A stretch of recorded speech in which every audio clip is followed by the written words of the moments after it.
We're going to turn our attention now, though, to a pretty grim topic, unfortunately, human trafficking, and some quite astounding numbers on just how bad the problem is. We're going to start with the situation as it was 10 years ago. Statistics from the International Labour Organization, which show that back in 2005 there were at least 2.4 million trafficked persons at any given time in the world. Look at it now, 21 million is the latest estimate. And the money being made is absolutely staggering. Again, you go back to 2005, we were talking about a $32 billion global industry annually, which was bad enough. These days, it's way up at $150 billion profit a year from other people's suffering. The problem's particularly bad in the Asia-Pacific, where there are around 3.5 million vulnerable refugees. Now, 4 years ago, 32 countries in the region signed a framework agreement to try to curb the problem. But in southern Thailand, they're not waiting around for results. Some locals have taken matters into their own hands to stop human trafficking, arming themselves to stop their communities from descending into lawlessness. This report is from Margaret Ortigas. Deep in the jungles of southern Thailand, these men patrol one of Asia's busiest smuggling routes. They're all volunteers who have answered their government's call for civilians to do what they can to stop human traffickers from using Thailand as a transit point. Thousands of refugees from Myanmar and Bangladesh come through here every year in search of better lives.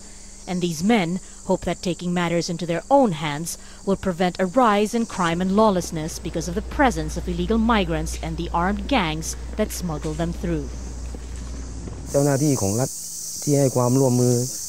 The government officials are involved with the human traffickers. This is our biggest challenge.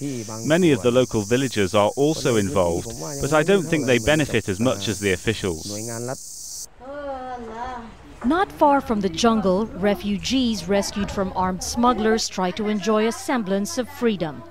Fatima paid traffickers to help her and her daughters flee a minority camp for Rohingya Muslims in Myanmar.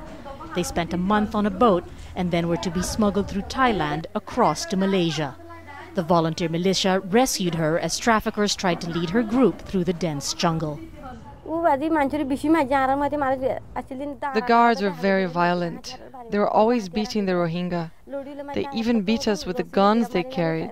Sometimes they used a rope too. 2 men were shot dead and one was beaten to death. When I saw it, I just wanted to die. The suffering was very bad. To prevent further suffering, the volunteers set up checkpoints and pretty much act as the local police.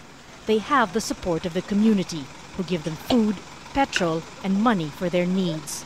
But not everyone believes this is a good thing. The leaders of the minority Muslim groups here are concerned the presence of armed civilian rescuers is just going to complicate matters further.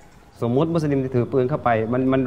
the Muslims are carrying weapons, the Rohingya still know that they will get treated fairly. But if the Buddhists have weapons, and I'm not saying all of them, but some will intimidate and treat Rohingya very harsh. But that was not the case for Fatima and her daughters. They were brought to a shelter and say they are just glad to be alive. Fatima still aims to get to her husband in Malaysia. With no one stopping them, the men in the jungle say they'll continue their work, armed and determined to step in and fill the gaps their government has been unable to.